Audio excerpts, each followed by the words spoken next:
Et oui, effectivement, avec ce genre de vidéos, on reste boosté et même motivé, j'ai envie de dire, puisque la situation est effectivement assez encourageante. On est toujours dans ces 2 fois 60 minutes pour booster la France des audacieuses. On en a besoin plus que jamais aujourd'hui. Et vous l'avez vu en première partie, effectivement, ça inspire, non? Ouais, cette vidéo, elle laisse pas, Indifférent, elle laisse ouais. pas Ouais, indifférent. Moi, je trouve qu'elle fait quelque chose. Elle est vraiment inspirante et ça tombe bien puisque là, on va parler des grandes tendances dans cette deuxième partie d'émission. C'est 2 fois 60 minutes. On a déjà passé la première, on passe à la deuxième sur les grandes tendances. Et pour en parler, on reçoit Pauline Dorgeval, fondatrice de deuxièmeavis.fr. Bonjour Pauline. Bonjour. On reçoit également Estelle Lepape, présidente de MCA Process. Et on reçoit Bonjour. également Moussa Camara, Camara, qui est en train de s'installer. qui Bonjour. arrive, président et fondateur de l'association Les Déterminés. Bonjour à tous les trois.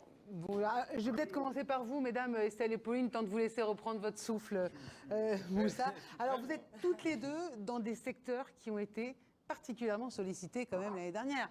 L'agroalimentaire, la médecine, c'est quand même, vous étiez particulièrement aussi sous pression. Comment est-ce que vous avez vécu cette annus horribilis, cette année 2020? Alors, en ce qui me concerne, peut-être juste me présenter Oui, 2 Pauline, minutes. oui, Voilà.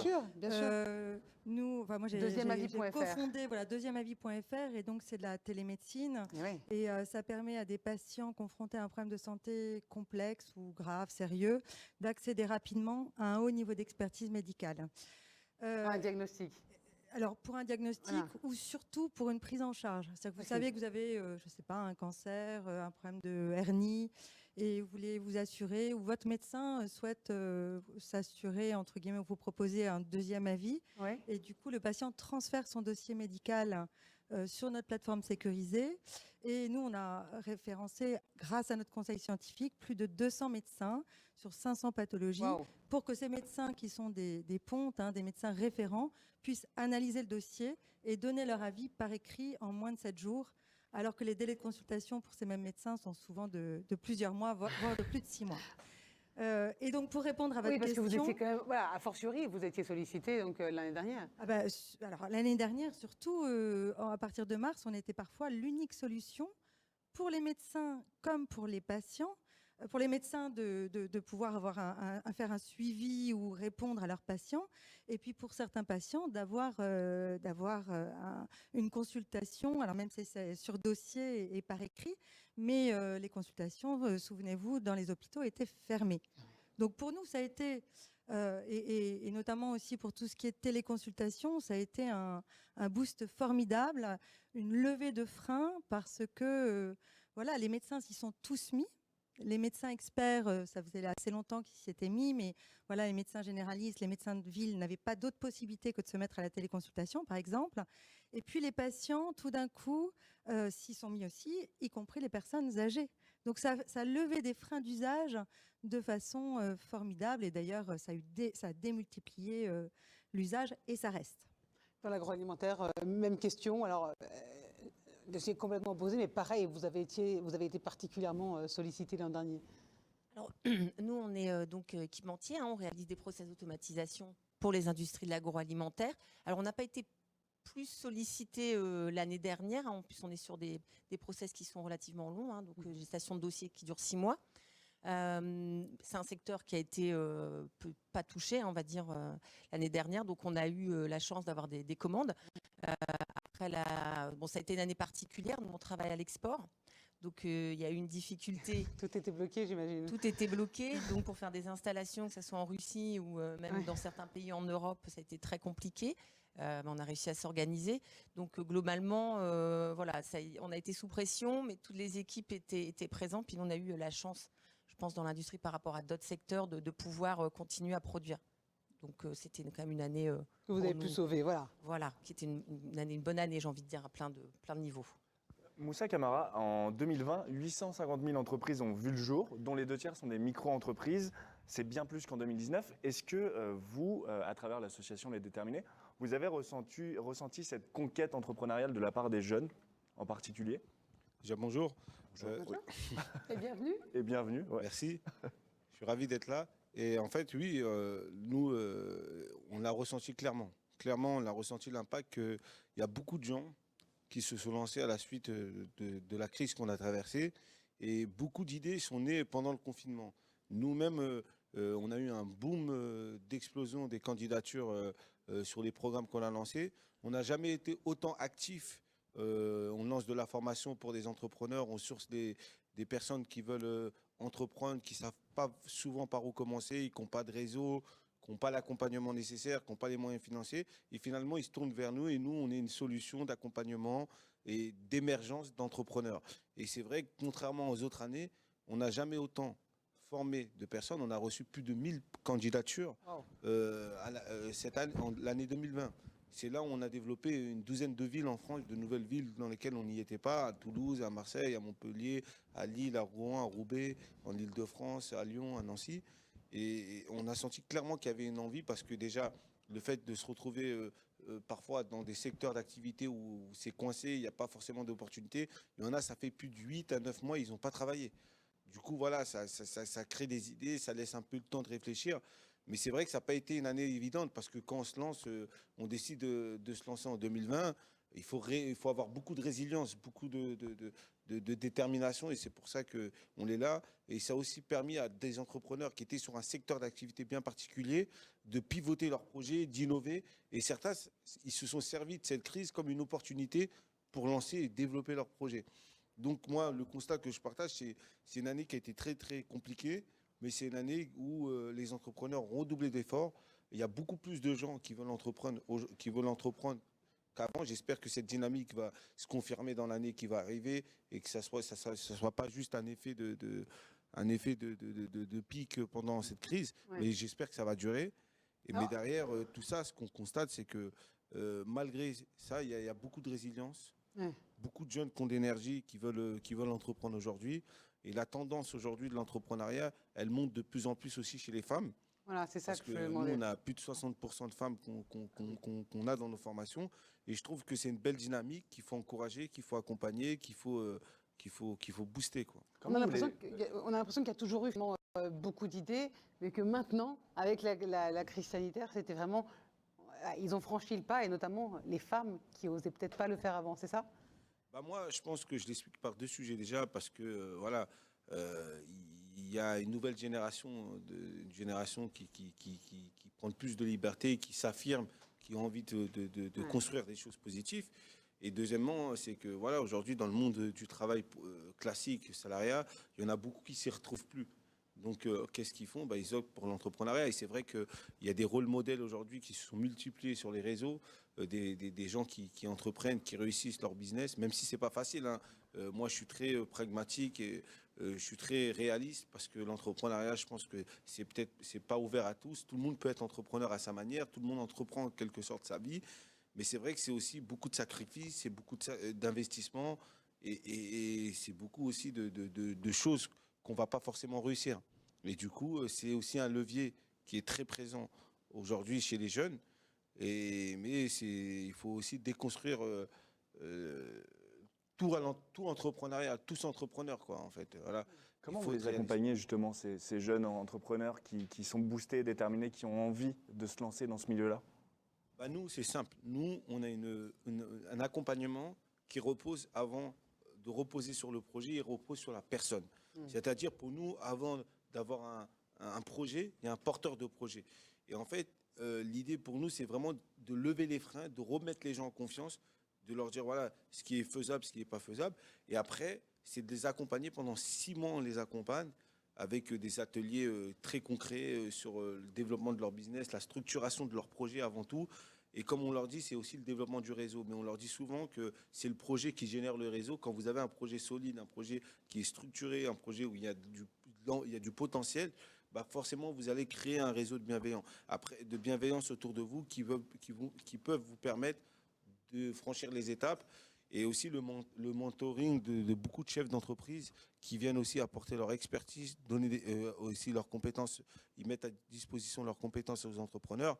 Ça aussi, c'est un puissant levier d'accompagnement qu'on fait, nous, dans nos formations. Et à l'issue de ces 6 mois, ils sortent avec un projet structuré, viable économiquement, dans lequel, voilà, soit ils rentrent dans d'autres écosystèmes qui vont permettre de les financer, soit ils créent tout de suite leur boîte. Aujourd'hui, en termes de résultats, depuis qu'on a lancé la structure, il y a plus de 400 personnes qu'on a accompagnées en dur. Quand je dis en dur, c'est minimum 6 mois à 1 an. Et dans ces 400 personnes, il y a plus de la moitié, plus de 60% qui ont créé leur boîte, qui, dans ces 60%, il y a 30% qui ont entre 2 et 10 salariés, qui génèrent du chiffre d'affaires. Et en plus, ce qui est important dans tout ça, c'est que non seulement les entreprises ou les personnes qui créent leur entreprise créent leur propre emploi, c'est important. Et en plus, nous, on est dans des territoires qui sont parfois fragiles, comme les quartiers populaires, les territoires ruraux et tout, etc. Il n'y a pas trop d'opportunités économiques. Et le fait de miser sur des porteurs et des porteuses de projets qui sont dans ces territoires-là, qui vont créer de l'activité derrière et qui vont permettre de créer aussi une dynamique positive, je pense que aussi tout ça, ça contribue à tirer vers le haut certains territoires. Et c'est ça qui est intéressant dans tout ça. Après, la troisième chose, c'est cet impact qu'ils peuvent avoir aussi et le rôle qu'ils doivent jouer. Souvent, on manque cruellement de rôle modèle, on va dire, entre guillemets, et d'avoir des gens qui sont partis de rien, qui ont des parcours, qui n'ont pas forcément fait des grandes études, qui créent des boîtes innovantes. C'est parce que ce n'est pas que des commerces de proximité, c'est des fois des projets autour de la tech, des projets autour de la santé, des projets autour de l'agroalimentaire. Et je pense que c'est aussi de l'environnement. En plus, il y a cette conscience-là qui est très présente chez les porteurs de projets qu'on accompagne. Je pense que c'est aussi des modèles de réussite qui, demain, peut-être des générations qui vont arriver derrière, vont pouvoir s'inspirer d'eux. Oui, donc il y a un vrai chamboulement en cours. Hein. Des témoignages inspirants, justement, on va en écouter un. Celui de Lydia Medjiani, qui est directrice juridique en charge de la complainte des droits humains et de l'éthique chez Nestlé, qui nous parle justement de la place des femmes en entreprise et de ses inspirations. On l'écoute. Les femmes transforment l'entreprise en apportant tout ce qu'elles sont, toute leur diversité, tout leur parcours. Contrairement à nos collègues masculins, nous n'avons pas ou peu de modèles d'identification possible, puisque peu de femmes, et on le regrette d'ailleurs, sont PDG de grandes entreprises, peu de femmes sont au conseil d'administration. Donc aujourd'hui, les femmes transforment l'entreprise en étant des pionnières. Et du coup, ça leur permet quelque part, ce manque de repères, ce manque de modèles positifs d'identification, ça leur permet d'arriver avec une certaine authenticité en leur permettant d'être qui elles sont vraiment à des postes de responsabilité. Alors, je voudrais qu'on vienne sur quand même le secteur de l'agroalimentaire. Quelle est la place de la femme aujourd'hui dans le secteur agroalimentaire?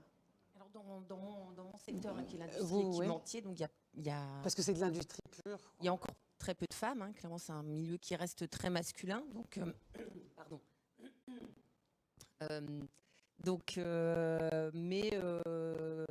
Je parle de ma propre expérience. Je pense que, en tout cas, moi, j'ai trouvé ma place et j'ai jamais senti que dans ce milieu très masculin qu'est l'industrie, j'avais pas ma place. Donc voilà, il y a de la bienveillance et puis je me considère à égal avec des dirigeants hommes. Donc les femmes ont tout à fait leur place dans l'industrie. Après, ça reste encore c'est un secteur qui est déjà peu valorisé. Donc ça change. Il y a la French Fab notamment qui on va dire, remet un peu de la lumière et nous remet un peu... Et la dynamité, oui. Voilà, tout à fait. Mais c'est vrai que c'est un secteur qui est peu mis en avant et encore moins auprès des femmes. Donc il y en a, mais encore trop peu. Mais alors, au-delà de la French Fab qui dynamise tout ça, vous pensez que c'est ça la tendance? La tendance, c'est que chacun trouve sa place, la tendance de demain?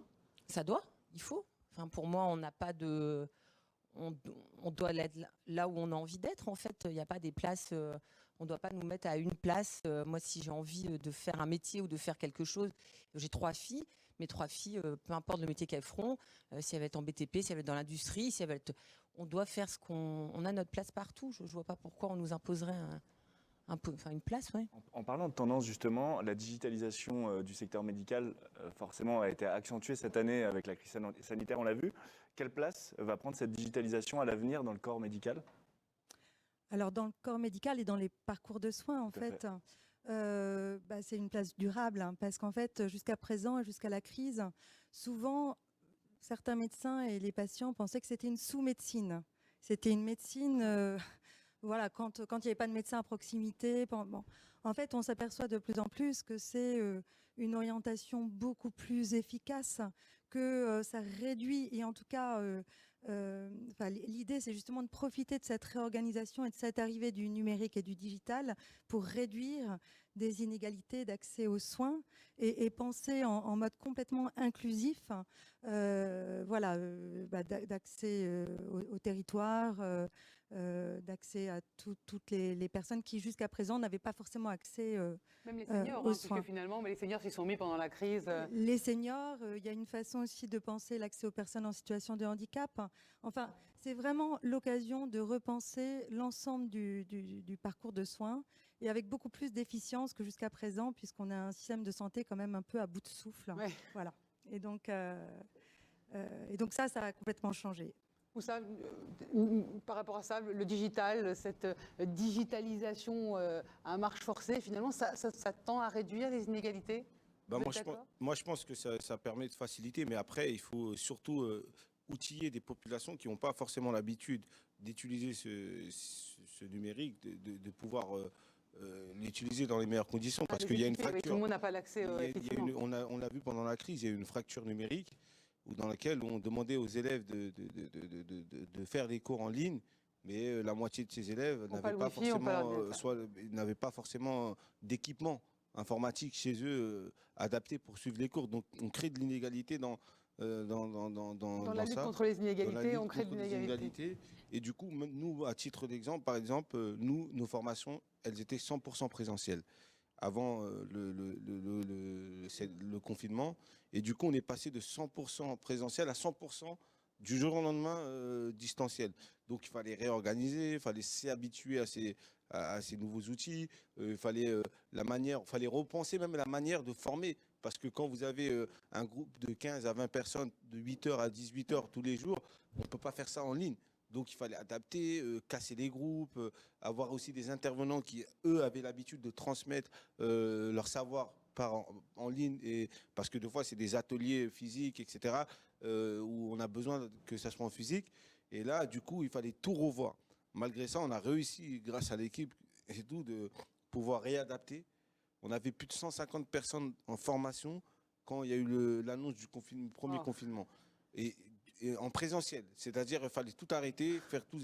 C'était une organisation, mais on a réussi, on est sorti encore plus fort de flexibilité. De cette organisation. Et du coup, aujourd'hui même, quand on peut maintenant se revoir, on peut faire quelques ateliers en présentiel. Maintenant, on arrive à faire des choses qu'on ne faisait pas forcément en distanciel, qu'on fait aujourd'hui en distanciel. On a gagné du temps, on a gagné aussi des frais de déplacement, on a gagné pas mal de choses, mais on adapte, même si le présentiel reste très très important chez nous, 80%, mais il y a 20% des outils et des choses qu'on faisait en présentiel qu'on peut faire aujourd'hui en distanciel. Donc l'arrivée de cette crise, elle a aussi accéléré considérablement l'arrivée de tous ces outils numériques. Mais maintenant, il faut vraiment faire de la sensibilisation, à faire en sorte que, ok, on passe au numérique, mais comment on prépare aussi les personnes à aller sur... Il ne faut pas que ce changement soit assez violent, quoi, du jour au lendemain, quoi. Moussa Camara, merci beaucoup. Pauline Dorgeval et Estelle Lepape aussi, merci. S'adapter, du coup, c'est le message que vous faites passer. Et c'est ce que font aussi les entreprises familiales. On va le voir avec justement le témoignage de Sabine Mariton, qui est la présidente du groupe Mariton. On l'écoute. Donc en 2006, quand j'ai intégré l'entreprise, c'était l'envie de la connaître de l'intérieur, cette entreprise familiale, et aussi, surtout, l'envie de travailler aux côtés de mon père. C'est plutôt ça qui a guidé mon choix. Quand la question de la prise de direction s'est posée, j'ai eu la chance de me sentir très libre dans ma prise de décision, ce qui a permis de moi poser et bien mûrir et réfléchir cette prise de décision de reprendre la direction et d'avoir cet engagement-là. Bon, après 12 ans passés dans l'entreprise, j'avais très envie d'y mettre ma patte et je voyais assez bien l'histoire se continuer. J'étais plutôt confiante. Et j'étais aussi, et je suis toujours, extrêmement bien accompagnée en interne par mon équipe, ce qui a facilité mon choix et qui est devenu du coup une évidence. On parle toujours des grandes tendances après Sabine Mariton. Nous ont rejoint